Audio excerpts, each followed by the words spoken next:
গাছ লাগান প্রাণ বাঁচান কিংবা একটি গাছ একটি প্রাণ। গাছ নিয়ে সরকারের প্রচারে খামতি নেই। গাছ লাগানোয় উৎসাহ দিতে সরকারিভাবে তৈরি হয়েছে বনসৃজন প্রকল্প। কিন্তু তাতে কি গাছ বিক্রিতে যে মোটা টাকা আসে? সরকারি স্কুলের মধ্যে থাকা বহু পুরনো আম গাছ কেটে বিক্রি করে দেওয়ার অভিযোগ উঠল প্রধান শিক্ষকের বিরুদ্ধে।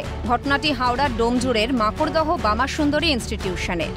ওই ভবানী স্যার রবিবারে কেটেছে,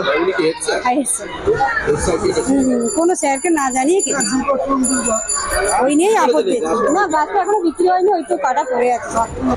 গাছ কাটা নিয়ে স্কুলের প্রাক্তনীরা, অভিভাবকরা এবং শিক্ষক শিক্ষিকারাও সরব হয়েছেন। অভিযোগ, কাউকে কিছু না জানিয়ে রাতের অন্ধকারে শতাব্দী প্রাচীন গাছ গোড়া থেকে কেটে ফেলা হয়। শুধু কেটে ফেলাই না, বিক্রিও করে দেওয়া হয়েছে। জানিয়ে স্কুল চত্বরেই চলে বিক্ষোভ। তবে এ নিয়ে মুখ খুলতে চাননি প্রধান শিক্ষক। এখানে একটা গাছ ছিল, প্রায় শতাব্দী প্রাচীন গাছ।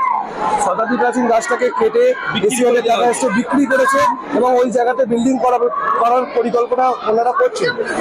গাছটাকে বাঁচিয়েও একটা বিল্ডিং করা যেত। যে আমাদের শতাব্দী প্রাচীন গাছটাকে কেন কাটা হলো, সেইটা আমাদের প্রতিবাদ। কার মদতে কাটা হলো এবং কে ব্যক্তিগত সিদ্ধান্ত নিল? এই বামাসুন্দরী স্কুলের বেশিরভাগ শিক্ষক অবজেকশন করেছে প্রধান শিক্ষক মহাশয়কে যে গাছটা কাটবেন না। এই গাছটা শতাব্দী প্রাচীন গাছ, একটা আমের গাছ, শতাব্দী প্রাচীন। কোনো কমিটিকে না জানিয়ে আমরা প্রেসিডেন্টের সঙ্গে কথা বলেছি, প্রেসিডেন্টও জানে না।